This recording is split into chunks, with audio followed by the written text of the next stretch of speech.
Tremeu, está começando mais um episódio do Terra Treme, o podcast do Lanese. Hoje eu estou aqui com a professora doutora Luísa Bricari, com o doutorando orientado pela professora Marco César, com a nossa bolsista de IC, Mariana, Ana Lia, aqui uma nova integrante do laboratório, e no backstage a gente tem o Richard. Hoje nós vamos discutir o caso do Salgema em Maceió e do Espírito Santo também, já que nós temos jazidas de Salgema aqui na região.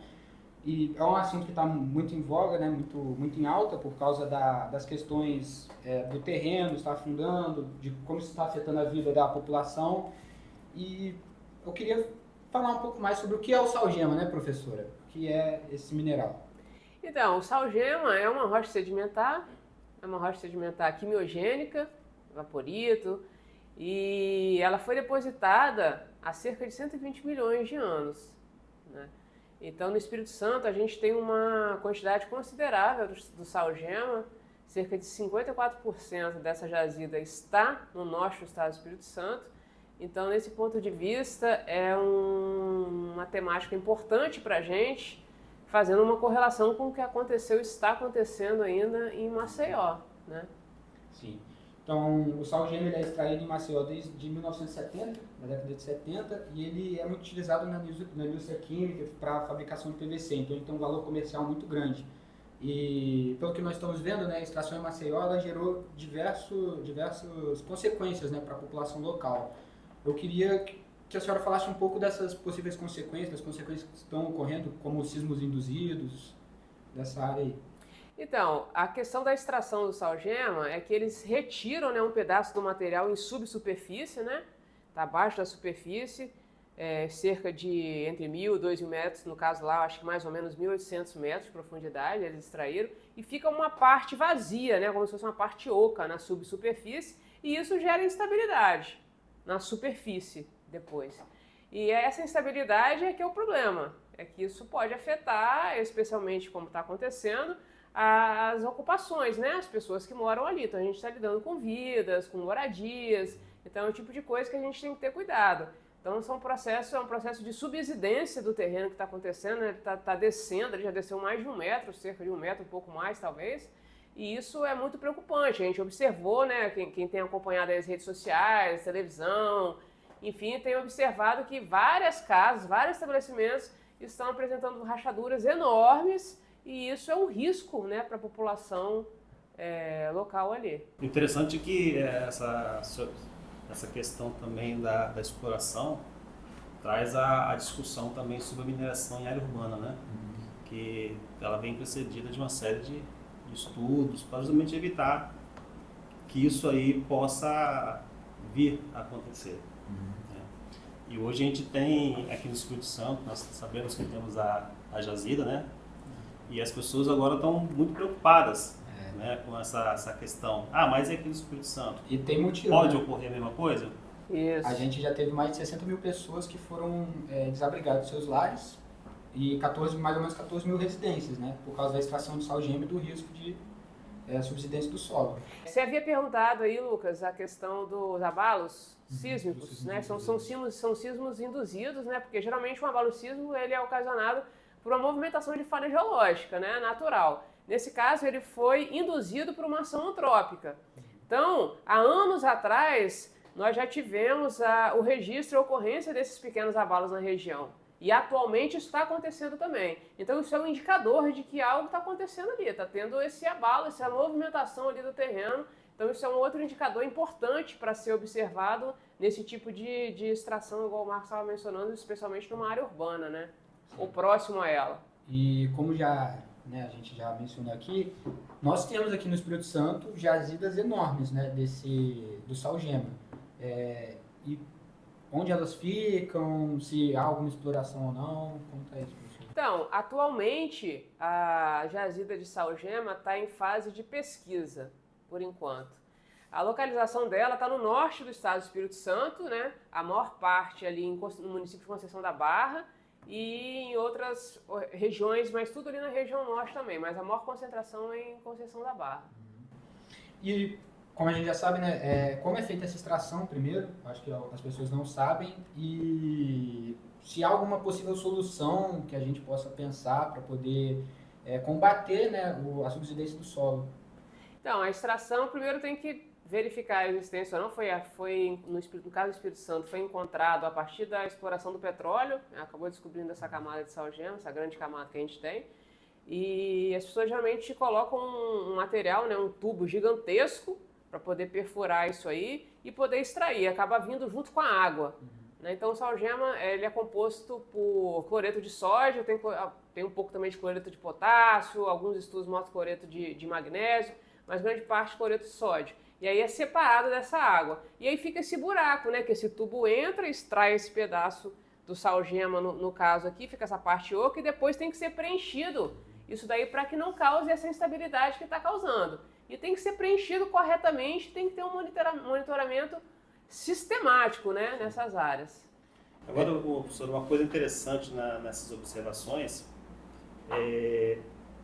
que, como foi dito, para a extração do sal-gema, eles colocam, né, eles perfuram com água, vai também enchendo o local com água para esse sal estar, né, subindo e exonerando. Isso. E aí aquela água, ela fica lá justamente para poder dar essa estabilidade. Preencher, né, ali. E aí, comenta-se que lá no caso de Alagoas, essa água ela pode ter filtrado por fraturas, né? E aí vem a questão geológica. Na verdade, eles ainda estão fazendo, né, todo esse diagnóstico aí, a gente não sabe efetivamente por onde que essa água infiltrou, né? Porque você tocou numa questão importante. A primeira coisa que a gente tem que pensar quando vai falar em extração de algum recurso natural é fazer o diagnóstico da região, né? É estudar aquilo ali e verificar especificamente o material em si, primeira coisa. Que material é esse, questão de porosidade, resistividade, uma série de coisas relacionadas a isso, estudos geotécnicos específicos com relação a isso.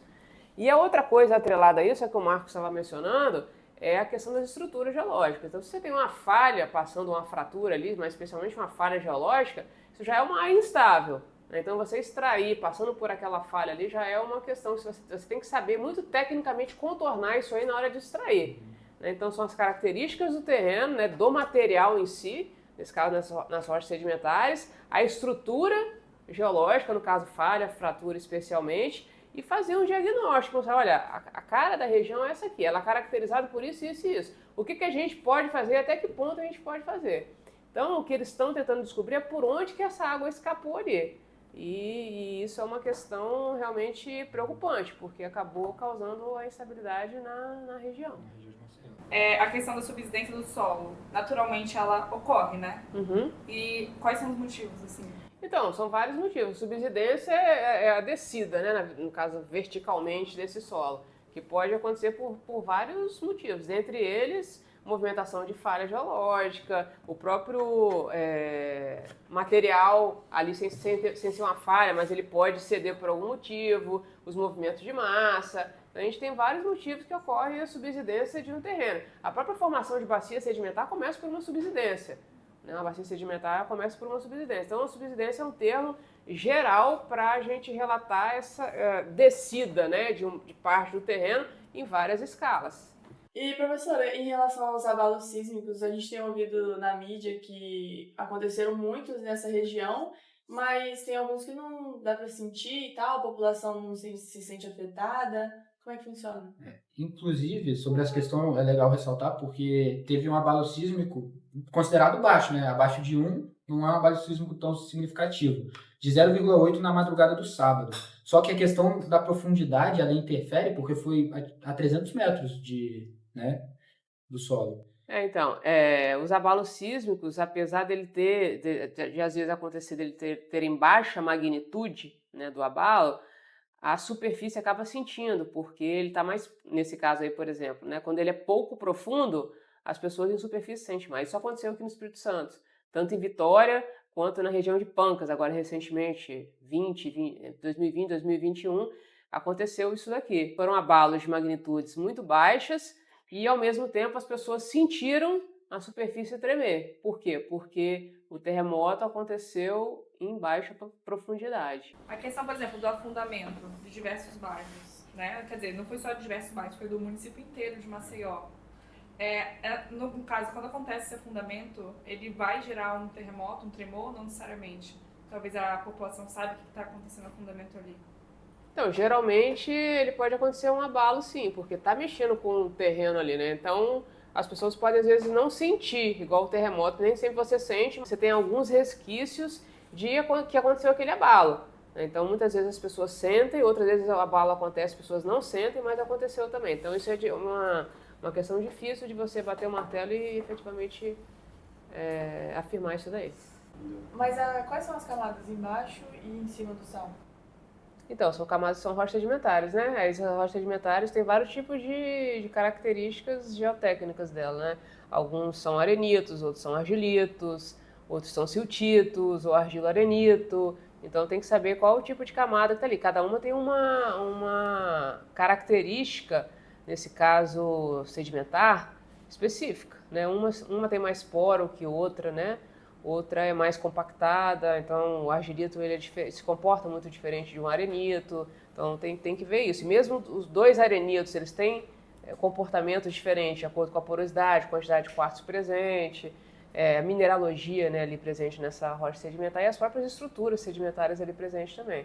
Então tudo isso, como eu tinha mencionado no início, tudo isso tem que ser analisado. Então o estudo prévio desse material, né, dessa rocha sedimentar, o estudo prévio dele tem que ser muito minucioso, muito detalhado, para efetivamente você saber o que você está descendo e o que você está cortando ali com esse tubo que você vai extrair o salgema. Acho que a grande questão principal é essa.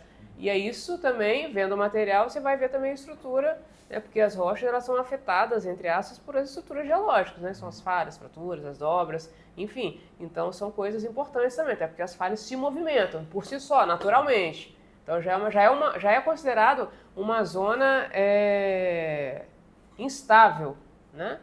E professora, hoje a gente tem o Espírito Santo inteiro, né, ficou meio em alerta com essa questão da extração de Maceió, subsidência do solo. A gente consegue afirmar com certeza que caso uma extração fosse iniciada no norte do estado, que haveria subsidência ou não? Então, essa pergunta sua é muito boa, né? Eu sempre falo essa frase e vou continuar falando, a natureza não é matemática. Não tem como a gente dizer o que vai acontecer, quando vai acontecer e se vai acontecer. A gente consegue indicar áreas onde podem ocorrer determinadas coisas em determinadas áreas específicas, né? Então, o que aconteceu lá pode acontecer aqui também, como pode não acontecer.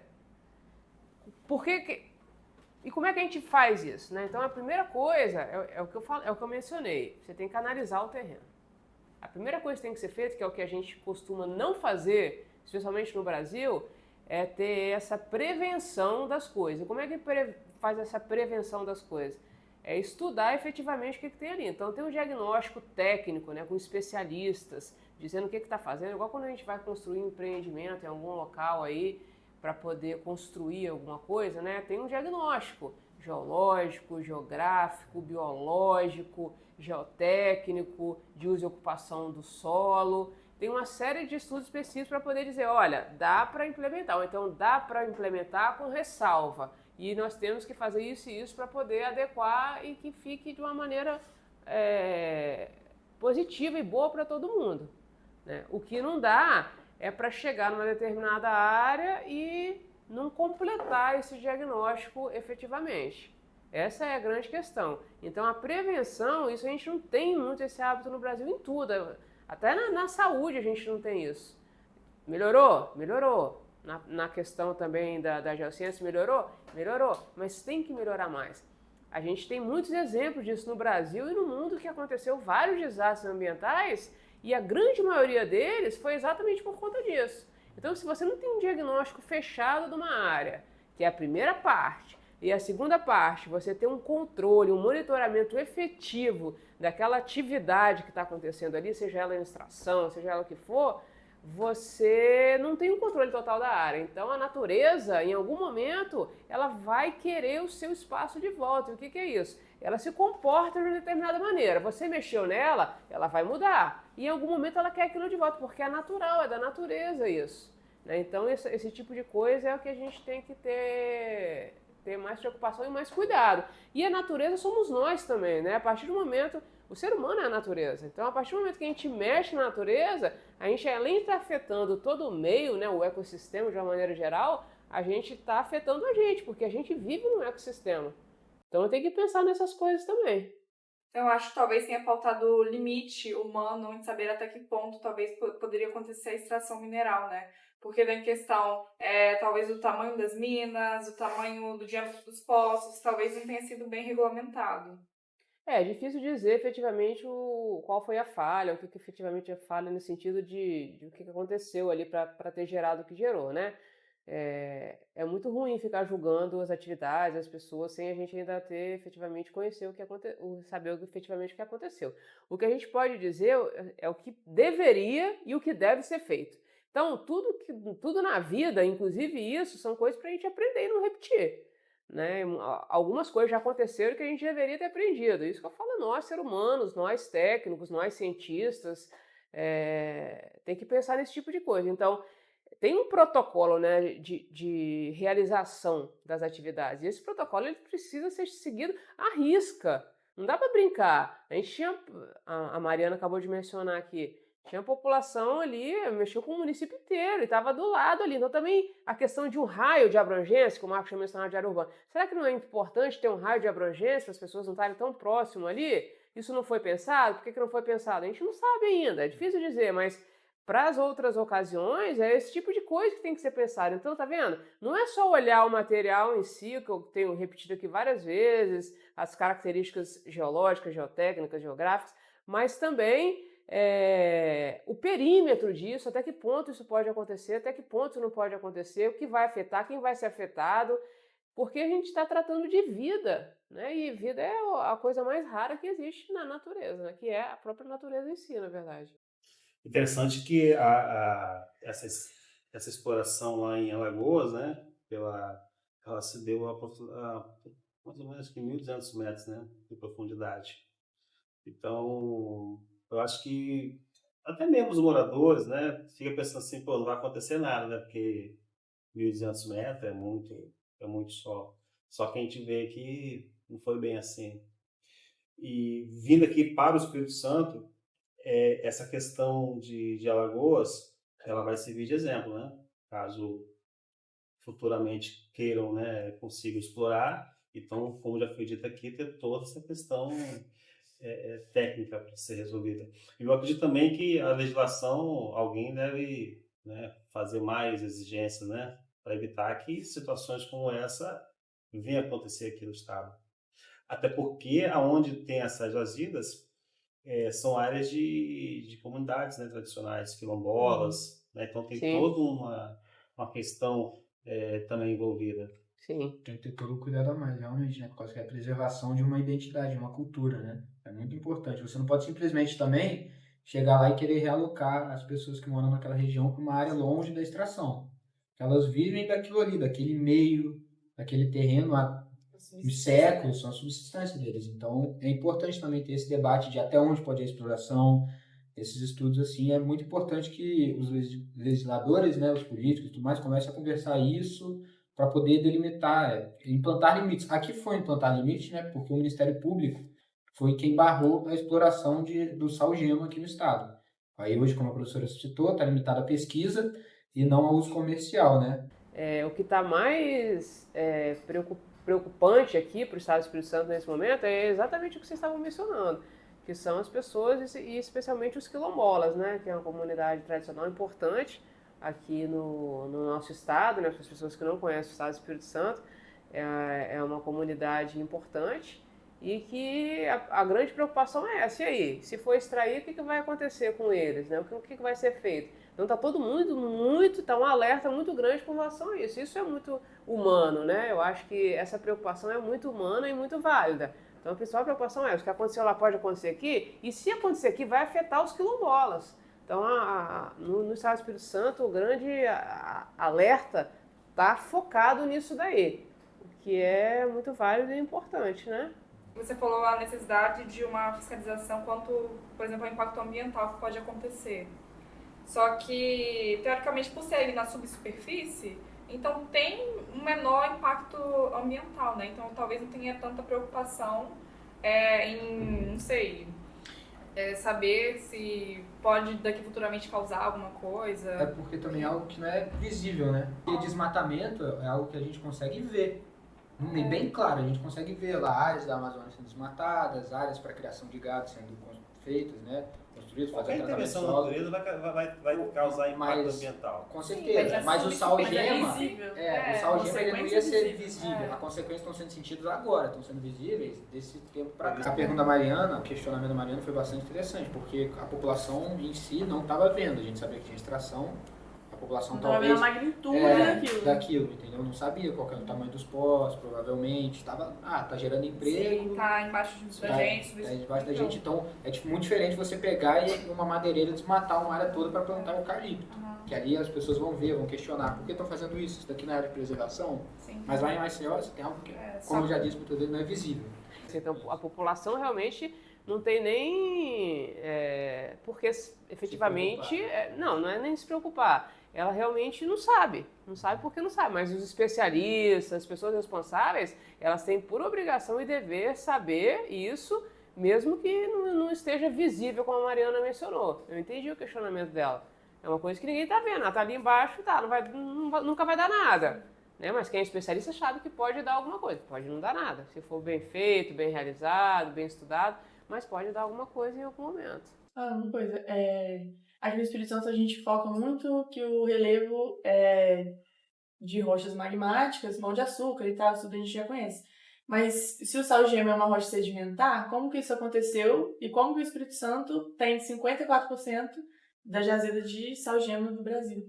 Então, essa pergunta é interessante também. Na verdade, o território do Espírito Santo, né, o estado do Espírito Santo, ele é dividido a gente chama de várias, como se fossem províncias geológicas, né, que são as áreas dos orógenos, as áreas mais estáveis, entre aspas, e as áreas das bacias sedimentares, né. Então, a gente tem a bacia sedimentar aqui do Espírito Santo, né, que começa mais ou menos um alto estrutural de Vitória, que a gente chama, e vai até a bacia de Mucuri. Então, aquilo tudo ali é considerado a bacia sedimentar do Espírito Santo, que é uma área enorme, imagina, no norte de Vitória até Mucuri. Então, é uma bacia enorme. Só que é porque é outra história também que a gente não consegue visualizar, tem que abstrair, né? É uma área de bacia, foi preenchida por sedimentos, só que ao mesmo tempo a gente teve intrusões magmáticas nessa bacia, e quando a gente olha, a gente não tem noção que ali é uma bacia efetivamente. Mas quando a gente passa aqui na BR-101, passando por Linhares, Linhares, São Mateus ali, você já está na bacia do Espírito Santo. Então essa bacia, toda a bacia sedimentada é preenchida por sedimentos. Se vai ocorrer depois de intrusões ali, cortando aquelas camadas sedimentares, é outra história, que é o que aconteceu. Né? Então a pergunta ali é interessante por conta disso. O Espírito Santo é um mosaico, né, da geologia, na verdade, a gente tem de tudo aqui. No limite político, né? No limite de estado, a gente tem vários ambientes geológicos e geomorfológicos diferenciados e interessantes. Então, nesse sentido, é isso aí. É importante salientar também que isso daí não aconteceu de uma hora para outra, né? Porque às vezes eu estou conversando com a galera da minha família e eu falo um pouco sobre formação geológica do estado e tudo mais, e eles, mas num período tão curto de tempo, não é um período tão curto de tempo, né? É uma escala de milhares e milhares de anos. A gente aqui tem o pré-cambriano, né? As escalas são pré-cambriano e o professor Marcos, qual que é o outro? Você fala Cenozoico. E o Cenozoico, depois do Cenozoico. Então, quando você pega lá na escala geológica, você vê que é um tempo bem grande, considerado para a formação de toda a geologia do estado do Espírito Santo. Né? Professor, eu acho importante a gente destacar também como o LANESE é um laboratório especializado na geologia do Espírito Santo. Então, para as pessoas que ficam preocupadas, querem saber o que pode acontecer aqui em relação à extração do sal-gema, em relação a qualquer outros eventos, ficarem ligados nas coisas que a gente posta, porque principalmente é um veículo da ciência, são fatos científicos que a gente traduz aqui. Professora, você tem mais alguma coisa a acrescentar sobre o trabalho, esse episódio? O que eu tenho para falar é que esse tema acabou pegando todo mundo de surpresa, né? Não só a gente em laboratório, mas acho que o Brasil inteiro. Mas a gente também, né? A gente acabou se reunindo aqui, que isso é muito... A gente se reúne sempre, mas acabamos nos reunindo voltado para estudar esse tema, com curiosidades, com dúvidas, estudando, querendo saber mais e tentando mais uma vez, né, como o Lucas e a Anali acabaram de mencionar, mais uma vez tentar transmitir numa linguagem mais simples, talvez, para as pessoas de um modo geral, para todo mundo, né? De outros cursos, de outras universidades, para as pessoas que estão nas suas casas preocupadas, para as próprias comunidades que estão próximas a essas extrações. Então, esse podcast de hoje, ele teve como esse fundo exatamente isso, como todas as outras coisas que a gente tem realizado aqui. Então, foi importante, infelizmente, né, ter acontecido uma tragédia dessa, mas para a gente poder abordar um tema tão importante, que é utilização de recurso natural e o que isso afeta ou pode afetar a vida das pessoas, né? Acho que isso é uma coisa muito importante. Eu também achei muito, muito legal e importante a gente tocar nesse tema, porque tangencia a nossa área de estudo, né? Porque como o nome do laboratório já diz, a gente não trata só da geologia, a gente também trata da neotectônica e de questões sismológicas. Isso tem muito a ver, porque você tem abalos sísmicos, possíveis ativações de falhas que podem estar naquela região. Então é bem legal a gente estar tratando desse tema, a Ana Léa já disse. Se vocês quiserem saber mais também sobre essa questão, é importante seguir a gente nas redes sociais, tudo que está relacionado ao Estado, não só o Estado, a gente aborda questões mundiais, terremoto na Turquia, terremoto em várias partes do mundo, a gente sempre vai estar abordando lá no Instagram, criando conteúdo para informar as pessoas sobre ciência de uma maneira um pouco mais leve, não tão em formato de artigo gigantesco, uma maneira para que vocês, as pessoas não só que não estão na faculdade, todas as pessoas possam entender o que está ocorrendo no mundo, né? Então esse eu acho que é o trabalho maior, além das nossas pesquisas, é o trabalho maior do LANESE, dessa parte mais das redes sociais. Eu acho muito importante isso. Então eu acho que a gente encerra por aqui esse episódio e, de novo, falando um pouco, eu quero agradecer a todos aqui presentes na mesa, a professora, o professor, meus colegas, ao Yuri que está ali no backstage, cuidando das câmeras. E é isso, sigam a gente nas redes sociais e aguardem mais episódios, que a gente, principalmente agora nesse finalzinho de ano, a gente vai postar mais algumas coisas e o ano que vem a gente vai vir com tudo para poder encher de conteúdo no nosso canal. Tremeu!